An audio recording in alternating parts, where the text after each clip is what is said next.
Il a repris les rênes de l'entreprise familiale au milieu des années 90 et depuis le mois d'avril, il est le nouveau président des commerçants et artisans de Monaco.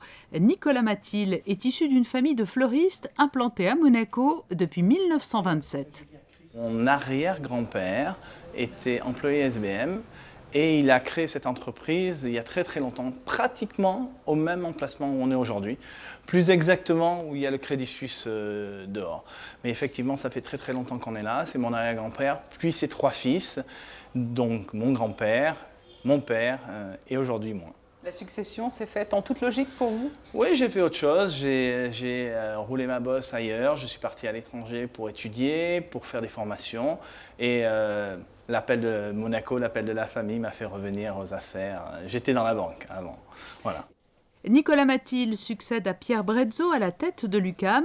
Par le passé, il avait déjà représenté les commerçants du Parc Palace où se trouve l'une de ses boutiques. À l'aube de ce nouveau challenge, il ne manque pas d'ambition pour les commerçants et artisans de la Principauté. Et surtout, ce qui est important, c'est qu'aujourd'hui, on essaye de s'atteler à 2-3 axes importants. Qu'est-ce qui est important? C'est de ramener du passage et drainer de la clientèle à Monaco. Monaco est fait d'une immense diversité de quartiers. Il y a le luxe, l'ultra-luxe, mais il y a aussi toute cette clientèle qu'on oublie aussi, qui sont les pendulaires. 45 000 pendulaires tous les jours à Monaco qui viennent, et ces gens-là, on s'en occupe pas vraiment. On n'a pas vraiment de commerce adapté à leur pouvoir d'achat. Aujourd'hui, des gens comme Pierre Brezzo, il y a des années, il a travaillé sur la charte d'excellence pour les commerces, c'est-à-dire avoir des commerces qui sont à la hauteur de ce qu'est Monaco, c'est-à-dire un joyau. Il faut que tous nos commerces soient des joyaux. Mais aussi, il a travaillé sur des choses comme la carte. Et on essaye de développer des choses pour que cette clientèle reste captive à Monaco.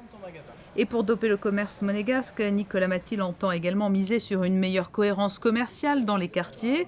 Autant de chantiers dont il sera question début septembre lors du prochain comité directeur de l'UQAM.